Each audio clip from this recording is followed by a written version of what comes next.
saya ajak saudara buka kitab Kejadian pasal 2 ayat 18 sampai 23.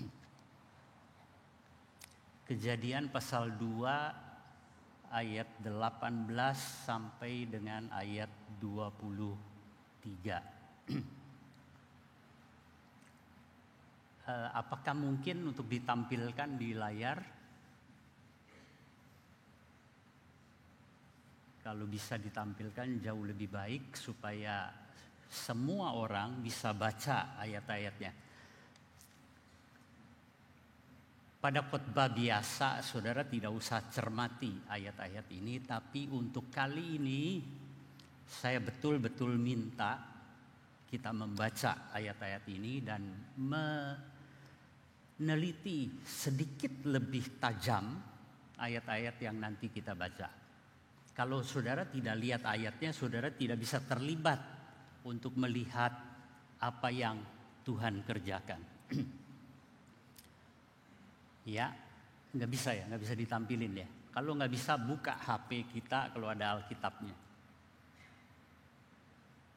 Pasal 2 ayat 18, kalau nggak punya juga di HP, nebeng teman. Karena betul-betul harus lihat ayat-ayat ini ya. Nggak cukup dengar, nggak cukup dibacain. Saya mulai ayat 18. Tuhan Allah berfirman, tidak baik kalau manusia itu seorang diri saja. Aku akan menjadikan penolong baginya yang sepadan dengan dia. Lalu Tuhan Allah membentuk dari tanah segala binatang hutan dan segala burung di udara. Dibawanyalah semuanya kepada manusia itu untuk melihat bagaimana ia menamainya, dan seperti nama yang diberikan manusia itu kepada tiap-tiap makhluk yang hidup, demikianlah nanti nama makhluk itu. Manusia itu memberi nama kepada segala ternak, kepada burung-burung di udara, dan kepada segala binatang hutan, tetapi baginya sendiri ia tidak menjumpai penolong yang sepadan dengan dia. Lalu Tuhan Allah membuat manusia itu tidur nyenyak. Ketika ia tidur, Tuhan Allah mengambil salah satu rusuk daripadanya, lalu menutup tempat itu dengan daging. Dan dari rusuk yang diambil Tuhan Allah dari manusia itu, dibangunnyalah seorang perempuan, lalu dibawanyalah kepada manusia itu, lalu berkatalah manusia itu, inilah dia, tulang dari tulangku dan daging dari dagingku, ia akan dinamai perempuan sebab ia diambil dari laki-laki. Ayat 18 firman Tuhan dimulai dengan kata tidak baik. Saudara-saudara, kata ini belum pernah muncul sebelumnya. Di dalam evaluasi Tuhan terhadap ciptaan selalu dia berkata baik, sangat baik, sungguh amat baik. Tetapi di ayat 18 pasal 2 Tuhan harus berkata ada yang gak baik. Apa yang tidak baik itu adalah manusia itu seorang diri saja. Saudara, saya kira ini menarik ya buat kita. Adam itu punya rumah terbaik di Taman Eden, punya makanan melimpah, punya kesehatan prima, dia punya semua. Tapi di dalam kelengkapannya ada juga tetap yang tidak baik. Dan memang dalam hidup saya diajar, mau lihat orang bagaimanapun baik. Tapi kalau saudara kenal dia lebih dalam, saudara akan tahu ternyata dia tidak baik-baik saja. Pasti ada yang kurang di dalam hidupnya. Saya melihat orang-orang dan pabrik-pabrik besar yang bikin kita tergiur berpikir kapan sampai mati pun kita gak mungkin punya kekayaan seperti orang ini. Punya keluarga, semua anak-anak sekolah di luar negeri. Saudara-saudara, ternyata begitu didalami enggak baik hidupnya. Dia bergulat, dia bergumul setengah mati sampai saya berkata, mendingan juga gua.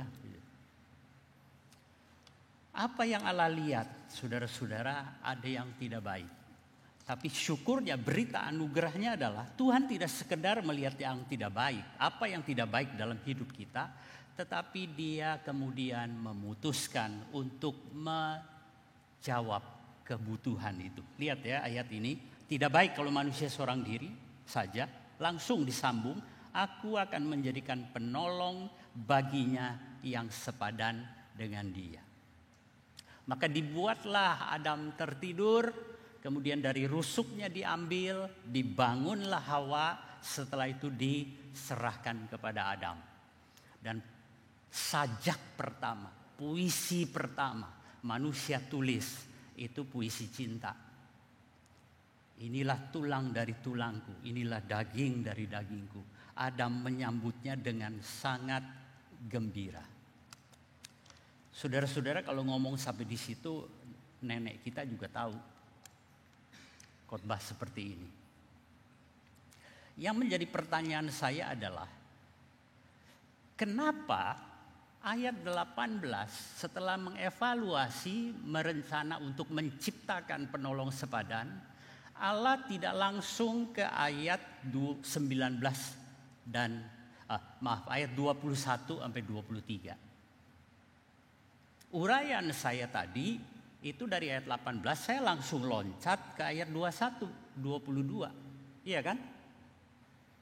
Melihat tidak baik, memutuskan mencipta, maka Adam dibuat tidur, itu lompat sebetulnya uraiannya.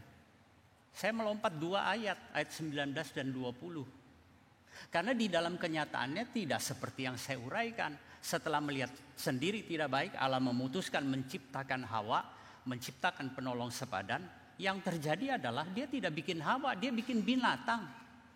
Dia bawa binatang itu ke hadapan Adam untuk dikasih nama. Kenapa saudara-saudara mesti ada ayat 19-20? Kenapa tidak langsung ayat 21-22? Ada 2 jawaban yang diberikan. Jawaban pertama, karena menyambung ayat 18, aku akan menjadikan penolong baginya yang sepadan dengan dia. Lalu Allah membentuk dari tanah segala binatang hutan. Jadi Tuhan bikin binatang ini untuk apa? Untuk jadi penolong sepadan. Kan nyambung kan? Aku akan bikin penolong sepadan. Setelah itu dia bikin binatang. Oh, berarti binatang inilah yang diharapkan jadi penolong sepadan. Ternyata Adam lihat, teliti, kasih nama, dan dia lihat nggak ada penolong sepadan. Allah baru sadar kagak cocok binatang, maka dibikin Hawa. Jadi sebetulnya ayat 19-20 itu adalah usaha coba-coba dari Allah. Gua coba deh bikin ini, semoga cocok. Kagak cocok, dia bikin Hawa. Kalau Hawa nggak cocok lagi gimana? Ya gua coba lagi cari yang lain sampai ntar ketemu. Wah, kita kalau punya Allah begini kesian kita. Kalau sampai usaha ketiga nggak cocok, usaha keempat kita bingung deh, ini Allah usahanya sampai kapan baru dapat yang cocok. Itu jawaban pertama yang pasti kita tidak terima, karena Allah tidak seperti itu. Allah yang maha bijak, Allah yang maha tahu. Bahkan di dalam pasal 1, 26, 27 dia sudah memutuskan, aku akan menciptakan manusia dalam gambar dan rupaku, dan dia menjadikan laki-laki dan perempuan. Itu dari awal. Maka saudara-saudara, kalau gitu ayat 19-20 ini buat apa?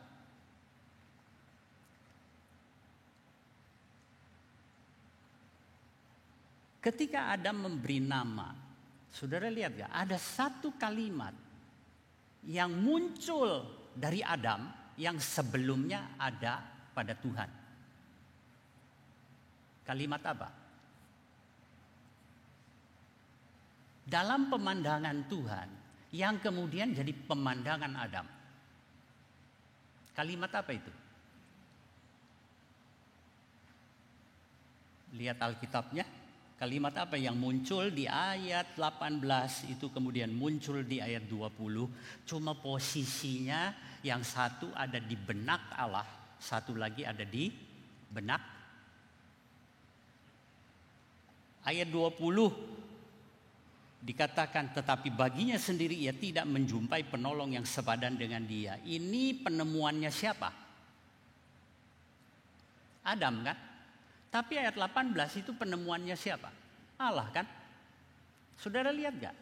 Lewat binatang inilah Adam kemudian menjadi satu kemauan dengan Allah. Apa yang Allah mau jadi kemauan Adam. Maka waktu Hawa dicipta, pertanyaan jadi begini. Waktu Hawa muncul di hadapan Adam, menurut saudara, ini keberadaan Hawa ini maunya Allah atau maunya Adam? Tinggal lu lihat dari ayat berapa, betul gak? Kalau lu lihat dari ayat 18 itu maunya Tuhan. Tapi kalau dilihat dari 19 kesimpulan ayat 20 itu mau siapa? Maunya Adam. Adam bilang, ya saya gak punya. Saya doa ke hadapan Tuhan dan Tuhan jawab, kasih aku seorang penolong sepadan. Loh kok bisa ada? Ya soalnya saya membutuhkan. Nah saudara-saudara, jadi ini kemauannya siapa? Kemauan Allah yang ditransfer jadi kemauan Adam? Atau ini jadi kemauan bersama?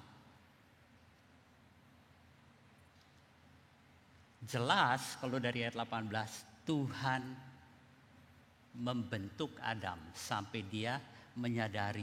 Ayat 18 saudara-saudara yang bilang sendiri enggak baik itu Tuhan. Adam enggak pernah mengeluh dengan kesendiriannya. Sampai di ayat 20 baru dia melihat kesendiriannya itu masalah. Dan waktu itulah Allah baru memberikan Hawa.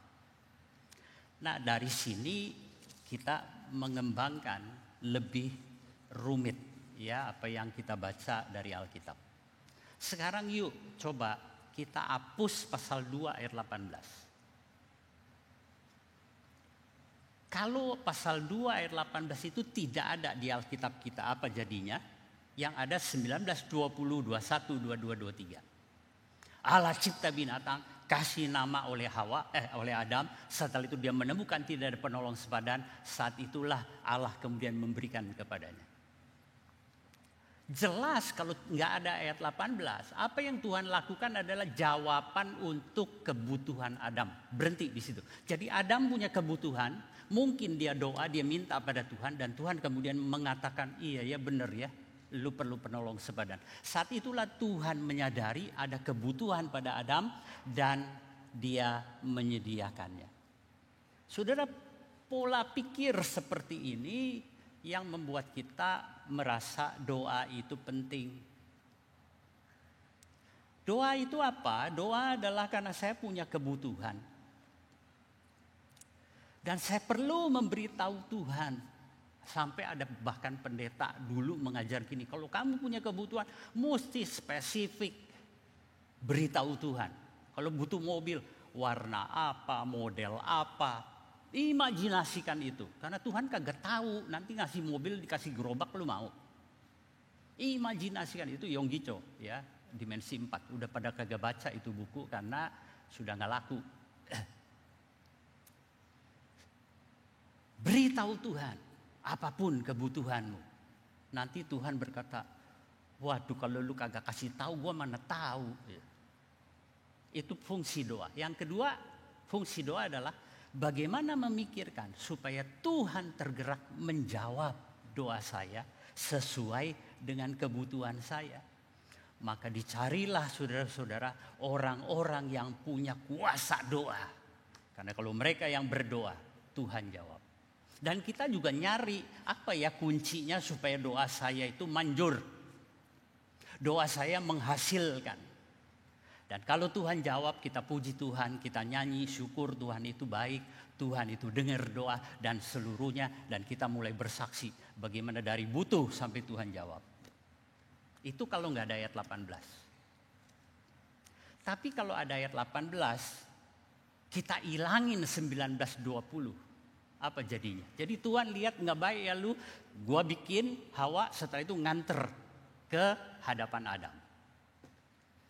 Jadi sebelum kita tahu apa kebutuhan kita, Tuhan sudah tahu. Sebelum kita naikkan ke dalam doa, Tuhan juga sudah siapkan jawabannya. Maka doa nggak penting. Karena Tuhan lihat, Tuhan tahu kebutuhan, dia akan bertindak Anda berdoa ataupun tidak.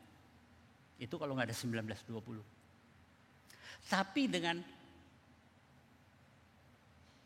Tuhan punya rencana di ayat 18. Tuhan bertindak 21 sampai 23. Orang berkata gini, kalau Tuhan udah tahu Tuhan akan bertindak menjawab, ngapain kita doa? Itu baru-baru ini Rocky Gerung tuh ya yang ngomong.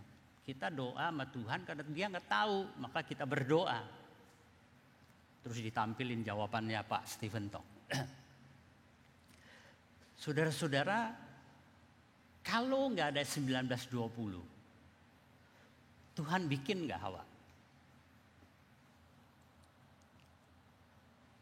Tetap bikin, tapi itu kan cuma umpama. Dalam kejadiannya adalah Tuhan membawa binatang ini untuk apa? Karena dia libatkan manusia untuk apa yang dia mau itu menjadi kemauan manusia. Apa yang dia kehendaki menjadi kebutuhan manusia. Kalau saudara lihat ya, Tuhan dari ayat 18 langsung loncat ke ayat 21. Adam itu terima, nanti dia bingung ini buat apa ya? Dan boleh nggak waktu dia jatuh dalam dosa, gara-gara perempuan yang kau tempatkan, dialah yang membuat aku makan itu buah. Salah siapa ini? Salah Tuhan. Saya kan nggak minta, saya juga nggak rasa butuh. Tiba-tiba muncul orang ini, dan dia yang menjebak aku makan itu buah. Dia boleh salahkan Tuhan. Tuhan akan memaksa Adam, lu butuh nih gua kasih. Adam bilang sungguh mati, gua gak rasa butuh. Maka Tuhan mengajak manusia. Sehingga apa yang dia mau menjadi yang kita butuhkan. Gak ada pemaksaan. Dan yang menarik saudara-saudara, ketika Adam menginginkan apa yang Allah inginkan. Allah perlu kasih tahu gak, Adam kamu sendirian gak baik ya. Kamu kalau gak percaya, percaya aja deh. Saya mau bikinkan Hawa untukmu. Terima aja deh. Allah gak bilangin apapun. Gak satu patah kata pun dari Tuhan. Yang dia lihat di ayat 18. Dia sampein kepada Adam. Adam tahu dari mana? Pengamatan. Dari satu lingkungan yang Tuhan ciptakan. Dari satu kondisi yang Tuhan buat. Dia taruh Adam ke dalamnya. Dan di situ saudara-saudara, Adam ketemu sendiri. Jadi begitu hebatnya Tuhan. Dia tidak usah ngomong, dia tidak usah memberi tanda-tanda. Dia cukup masukkan ke dalam satu situasi, maka apa yang menjadi kehendakannya, apa yang menjadi kebenarannya, apa yang menjadi perintahnya, itu nanti menjadi sesuatu yang kita rasa, itu gua mau Tuhan. Nah, saya menyebut ini dengan istilah internalisasi. Dari apa yang Tuhan mau itu sesuatu yang eksternal. Ayat 18 itu eksternal bagi Adam. Tetapi dia 20 itu bukan sesuatu yang di luar dia, melainkan ada di dalam dirinya. Aku membutuhkan itu. Bahkan dia nggak tahu sama sekali soal ayat 18. Tapi di dalam ketidaktahuannya sebetulnya di situ sudah ketemu, ya kan? Dan waktu itu ketemu Tuhan bikin, menciptakan Hawa bagi Adam. Nah, khotbah saya tadi pagi itu berkenaan begini. Tuhan tuh kasih kita hukum. Setelah itu hati yang dibaharui ini dia kasih pedomannya. Tapi ini pedoman eksternal. Bagaimana dia akan membuat itu jadi internal? Dia punya cara.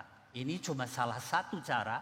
Dia bawa kita ke dalam satu kondisi. Sehingga apa yang dia mau itu jadi kemauan kita. Perintahnya bukan lagi perintah. Tetapi itu menjadi sesuatu yang saya rasa itu kebenaran bagi saya. Nah, saudara-saudara, saya mau terusin. Kalau Tuhan sudah tahu dan memang juga sudah memutuskan untuk menciptakan Hawa bagi Adam, perlu nggak Adam berdoa? Doa buat apa? Saya kira sampai di dalam ayat 19 waktu dia menamai binatang dan dia tidak menemukan penolong sepadan. Sangat mungkin Adam berlutut dan berdoa, Tuhan beri saya penolong. Sehingga waktu Hawa diberikan, Adam melihat ini jawaban doa. Tuhan bilang bukan, dari awal aku mau sediakan. Itu kehendakku. Saya ajak saudara melihat kebenaran yang sama dari doa Bapa kami. Dan itu menjadi sebuah alat Tuhan membentuk kerohanian kita. Di dalam Matius pasal 6 itu menjawab, perlukah kita berdoa ketika Allah sudah tahu dan menyiapkan jawabannya bagi kita. Doa Bapa kami yang jarang kita perhatikan adalah introduksinya. Introduksinya bunyinya begini. Jadi janganlah kamu seperti mereka karena Bapakmu mengetahui apa yang kamu perlukan sebelum kamu minta kepadanya. Sama 2:18 tadi kejadian. Sebelum kamu minta, Allah sudah tahu. Dan tahu di sini persis kayak 2:18, bukan sekedar tahu yang kamu butuh, aku sudah memutuskan untuk menjawab kebutuhan itu. Maka ayat 9, kalau pola pikir kita yang bego, itu akan mengatakan begini sambungannya. Karena itu janganlah kamu berdoa karena Bapakmu sudah tahu, ngapain lu cerewet-cerewet. Ternyata enggak begitu loh Yesus ngajarnya. Yesus bilang apa? Karena Papa lu udah tahu dan sedang memutuskan untuk menjawab kebutuhan itu. Oleh sebab itu berdoalah. Kok malah nyuruh berdoa? Dan ketika kita baca isi doanya, ya Tuhan, ini ngapain didoain? Emangnya Tuhan gak tahu saya butuh makan? Tahu, buat apa saya doa lagi minta makan? Apakah Tuhan tidak tahu bahwa saya harus dijauhkan dari pencobaan karena pencobaan bisa membawa saya ke dalam dosa? Pasti tahu, ngapain saya doakan? Saudara-saudara, kita kurang tajam baca ayat ini kalau begitu. Di Kejadian 2:18 sampai 23, Adam itu sinkron. Menginternalisasi yang Tuhan mau jadi dia punya kemauan. Apa yang Tuhan sediakan jadi kebutuhannya. Ya. Itu sebelum manusia jatuh dalam dosa. Manusia itu masuk ke dalam kehendak Tuhan. Manusia itu masuk ke dalam keinginan Tuhan. Manusia itu masuk ke dalam rencana Tuhan. Tapi setelah kita berdosa, kita maunya apa? Tuhan itu masuk ke dalam rencana saya. Tuhan itu menjawab apa yang saya mau. Sesuaikan yang kau mau berikan dengan apa yang saya minta. Maka disinilah saudara akan melihat doa Bapa kami itu ada yang cocok sama kita.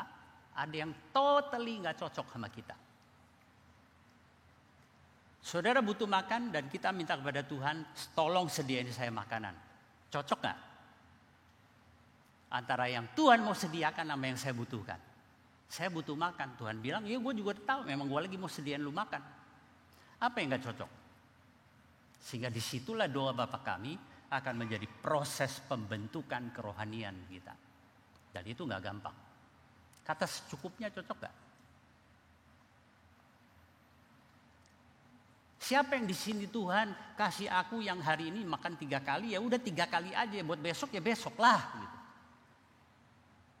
Ada orang berdoa, kita semua minta harta 7 turunan jangan habis Tuhan. Atau paling sedikit 7 hari, 7 tahun. Nggak ada yang minta Tuhan berilah saya rezeki hari ini secukupnya. Minta rezeki ya, secukupnya no. Saya punya pendapat saya sendiri tentang makanan yang saya butuhkan. Orang bilang, gua mah kalau minta duit bener secukupnya.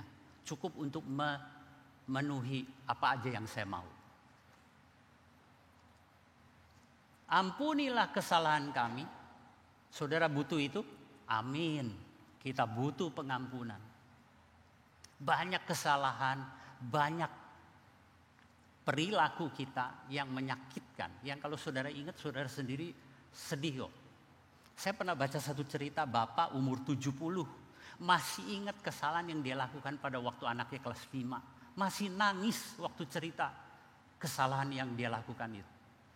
Sehingga anak yang itu tentang, jadi ini bapak punya 2 anak. Anak yang kedua tuh tanya kepada papa, papa lu pernah gak dalam didik kami itu ada sesuatu yang lu lakukan yang lu nyesel seumur hidup? Papanya cerita pernah sama koko lu. Dia gak mau sekolah, pokoknya saya paksa. Akhirnya saya tahu, karena dia dibully luar biasa, gak mau sekolah. Saya menyesal sampai hari ini. Saudara, kita butuh pengampunan, sangat butuh. Tetapi seperti kami mengampuni orang lain. Oh, kalau yang itu enggak, Tuhan. Yang itu enggak cocok sama saya. Jangan bawa kami ke dalam pencobaan. Cocok. Tapi ada pencobaan-pencobaan kalau bisa jangan dijauhi. Banyak pencobaan yang kita rasa saya pingin sekali bisa masuk ke dalamnya.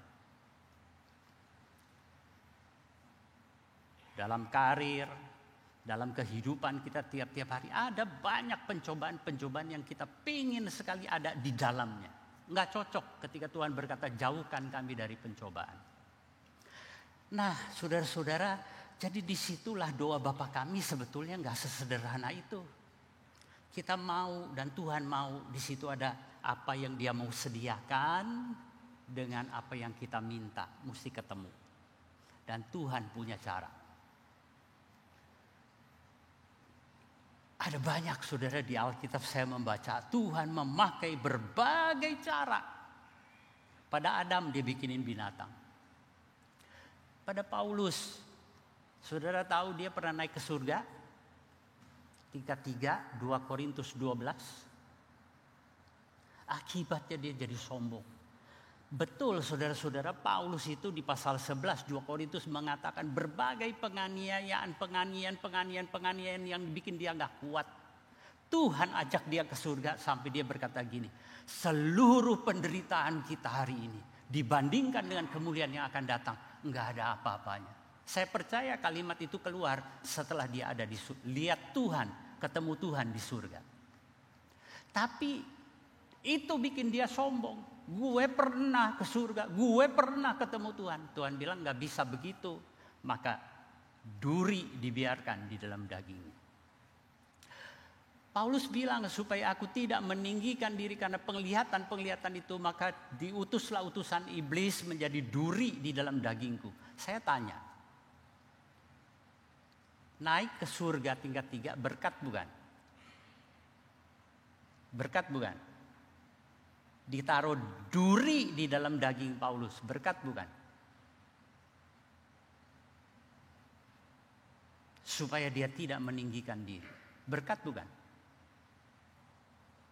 Saudara tahu dosa meninggikan diri? Coba ingat-ingat Yesus pernah di Lukas 18 memberikan perumpamaan orang Farisi dan pemungut cukai sama-sama ke bait Allah. Yang satu memukul-mukul diri, aku orang berdosa, tetapi si Farisi berkata, aku berpuasa, aku memberi sedekah, aku bukan pemeras. Semua yang dia katakan tidak bohong. Tetapi yang berdosa pulang dibenarkan, yang baik kayak begini, Tuhan bilang dia pulang tidak dibenarkan. Kenapa saudara? Apa sih yang bikin semua kebaikan dia gugur? Cuma satu, kesombongan. Dia pakai itu untuk menunjukkan saya lebih dari kamu. Cuma gara-gara kesombongan semua kebaikannya di mata Tuhan hancur. Jadi jangan main-main. Saya tiap hari hampir saya rasa saya lakukan itu. Pakai kelebihan saya untuk merendahkan orang. Nggak sengaja. Baru-baru ini ada siapa? Henry Moses ya. Mukulin. Saudara ikut itu berita di Sidoarjo. Pendeta yang mukulin bininya pakai besi. Nonjok, nendang. Begitu lihat itu aja langsung loh di hati. Gila ini pendeta kok bisa begitu ya. Rasa aku lebih baik dari dia. Itu kalau model Farisi di Lukas 18. Seluruh kebaikan saya rontok di depan Tuhan. Maka Tuhan melihat. Paulus jangan main-main. Dengan dosa kesombongan itu. Agustin bilang. Induk dari semua dosa. Maka Allah taruh duri untuk jagain Paulus. Duri itu berkat bukan? Kita tuh ya terlalu bagi dua. Kalau ke surga berkat duri amit-amit. Gitu. Kalau untung berkat. Kalau rugi sialan. Gitu. Dapat pacar senang. Putus pacar. Tuhan kenapa ini menimpa saya? Gitu. Emang saya salah apa? Sehat berkat. Sakit. Saudara-saudara, duri ini bagi Paulus sebuah kesialan besar sampai dia menggambarkan persis Yesus di Getsemani. 2-3 kali minta itu dicabut oleh Tuhan. Berarti dia kagak pengen banget. Dia sangat tidak suka karena duri itu mengganggu, menyiksa dia. Sampai 3 kali dia minta. Persis seperti salib Tuhan Yesus. Tapi Tuhan bilang, enggak Paulus. Di dalam kelemahanmu kuasaku nyata. Biarin itu duri. Lu perlu itu duri. Saudara, kalau hari ini ada kesulitan dalam hidup kita, jangan minta buru-buru itu diangkat. Mungkin itu berkat yang kita lihat, belum lihat. Paulus pun minta itu dicabut. Tapi setelah proses panjang doa dia bilang, Tuhan jawab. Dan berubah gak dia? Dia bilang, aku suka kelemahanku. Aku suka duri itu ada di dalam hidupku. Lewat apa dia tahu itu? Lewat hidup doanya. Sinkron apa yang Tuhan beri dengan kebutuhan Paulus. Mula-mula dia nggak lihat. Itu ternyata berkat. Itu ternyata kebutuhan terdalam dia. Untuk Tuhan piara dia. Tapi lewat proses pergumulan doa ini, ketemu dia. Apa yang Tuhan sediakan yang mula-mula minta dicabut, mati-matian berdoa, Tuhan gua kagak mau. Dia berubah, saya suka itu. Aku senang hidup dalam kelemahan, di dalam duri itu. Karena di dalam kelemahanku kuasa itu nyata. Jadi lagi kita lihat di situ ada yang Tuhan kerjakan di dalam hidup kita. Dan dia mensinkron dari apa yang dia beri sampai Paulus kemudian ngelihat. Ternyata Tuhan tidak sembarangan ngasih. Itu kebutuhan. Nah, saudara-saudara, jadi kalau kita lihat begini. Pertama, apakah doa perlu? Doa tetap perlu karena nanti yang Tuhan sediakan belum tentu sesuai dengan yang kita mau. Dan disitulah kita sedang bergulat supaya apa yang Tuhan sediakan, saya lihat itulah yang terbaik. Sering saudara-saudara saya dengar doain orang sakit, kalau sampai gak sembuh, ya itu yang terbaik. Ngomongnya gampang, tapi hati gak terima. Ya udah ini terbaik. Saudara, sebetulnya kita perlu belajar melihat berkat lebih luas. Ke surga berkat. Duri dalam hidup kita itu mungkin hari ini kita belum lihat sebagai kebutuhan. Saya nggak tahu kesulitan apa dalam hidup saudara. Saudara juga nggak tahu kesulitan apa dalam hidup saya. Saya bergumul dengan Tuhan di dalam doa saya. Tuhan pasti tahu apa yang saya butuhkan, tapi sering saya kayak Adam belum tahu. Sehingga apa yang dia sediakan sebagai berkat, saya tolak. Karena nggak cocok dengan yang saya mau. Dan kalau kita lihat Adam, Tuhan sediakan lewat situasi. Paulus memahami kehendak Tuhan sebagai kebutuhannya.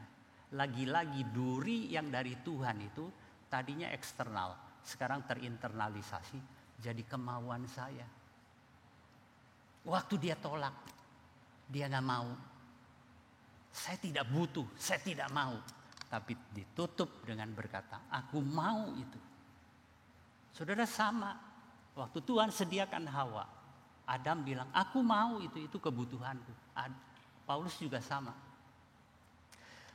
Maka diperbaharui tiap-tiap hari. Saya kira itu adalah satu PR yang Tuhan taruh. Bagaimana kita menemukan terus-menerus Tuhan berkarya. Apa yang dia sediakan, apa yang dia perintahkan, apa yang dia mau. Saudara temukan itu. Ternyata itu yang saya mau. Itu yang saya butuh. Itu yang menjadi kebenaran bagi saya. Satu ilustrasi saya pakai untuk penutup dari tadi pagi juga saya sharingkan adalah begini. Internalisasi adalah apa yang tadinya eksternal sebagai kehendak Tuhan, sebagai perintah Tuhan, sebagai kebenaran Tuhan. Ya. Objective truth kita ngomongnya, kebenaran objektif milik Allah. Itu kemudian berubah menjadi operated atau living truth buat saya. Saya kasih contoh begini. Tadi pagi, seorang bapak menyalakan sebuah lilin. Waktu lilin itu menyala, anak ini ada di anaknya di sekeliling dia. Dia berkata gini, "Nak, jangan coba-coba sentuh itu api, sakit nanti terbakar." Maka anak ini tidak berani pegang itu api. Kenapa? Nanti papa marah. Supaya papa senang sama saya nggak mau langgar perintahnya. Maka kalau ditanya, kenapa kamu tidak pegang api itu? Walaupun saya lihat kamu dari tadi pengen lu pegang. Dia bilang, saya nggak mau nyakitin hati papa. Yang kedua, jangan nanti papa marahin saya. Saya takut papa kalau marah kayak orang gila. Itu eksternal kan? Satu hari anak itu nggak peduli apa yang bapaknya pegang, apa perintahkan, apa yang papanya mau. Dia pegang apinya, terbakar, sakit. Sejak itu, kalau lihat api lilin, dia bilang, "Lu jangan coba-coba pegang, kebakar lu, sakit lu." Itu kebenaran bapaknya atau kebenaran dia? Apakah dia masih ngomong, "Jangan lu pegang lu"? Kenapa nggak boleh? Ya kata bapak gua, "Lu jangan, ntar dimarahin lu, ntar lu digebuk lu." Apa begitu? Dia bilang jangan pegang. Kata siapa? Kata gua. Loh, bukan kata bapak lu. Iya, kata bapak gua dulu, tapi itu sudah jadi kebenaran bagi saya. Berapa banyak saudara-saudara firman Tuhan, perintah Tuhan, kehendak Tuhan yang berubah jadi kebenaran saya, kehendak saya, kebutuhan saya. Sebegitu banyak yang jadi saya punya, sebegitulah banyaknya saudara berubah. Selama itu masih external will, external command, external order, ya, saudara cuma ketaatan luar, tapi belum pernah kebenaran itu menjadi kebenaran. Belum pernah kebenaran Tuhan, hukum Tuhan, Taurat Tuhan tertulis di dalam hati kita. Dan itu yang Tuhan terus kerjakan pada Adam, pada Paulus, pada Petrus, pada Yunus, dan pada saudara dan saya. Yang kita butuhkan adalah diam di depan Tuhan dan coba cermati bagaimana Dia berbuat di dalam kehidupan kita. Kita berdoa.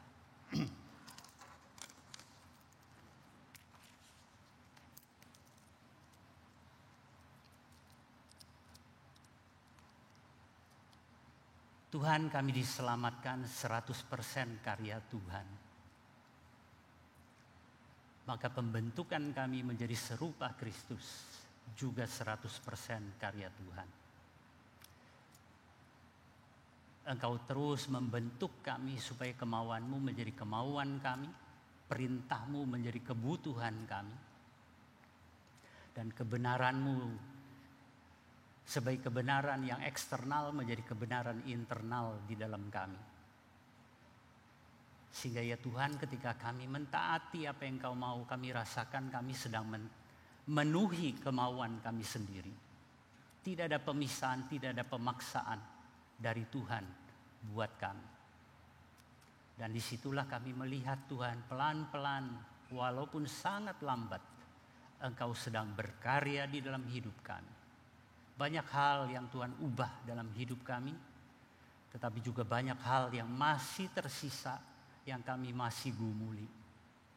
Terus ya Tuhan, kerjakan itu sampai sempurna sehingga wajah dan rupa Kristus tertera di dalam batin kami. Dalam nama Tuhan Yesus kami berdoa. Amin.